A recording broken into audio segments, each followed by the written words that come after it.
AITC 18వ రాష్ట్ర మహాసభలు ఈ నెల 26 నుంచి 28వ తేదీ వరకు తిరుపతి నగరంలో నిర్వహిస్తా ఉన్నాం. 26వ తేదీన రాష్ట్ర వ్యాప్తంగా వేలాది మందితో కార్మిక ప్రదర్శన బహిరంగ సభ, 27, 28 తేదీల్లో 650 మంది ప్రతినిధుల సభ జరుగుతుంది.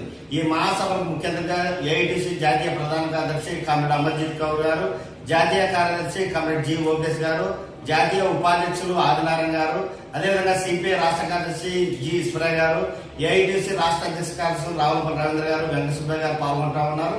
ఈ మహాసభలో ముఖ్యంగా 29 కార్మిక చట్టాన్ని రద్దు చేసి 4 లేబర్ కోడ్లు తేవడం, కార్పొరేట్ విధానాలకు అనుగుణంగా కేంద్రంలో ఉన్న మోడీ ప్రభుత్వం కుట్ర చేసి కార్మిక హక్కులను కాలు రాస్తుంది.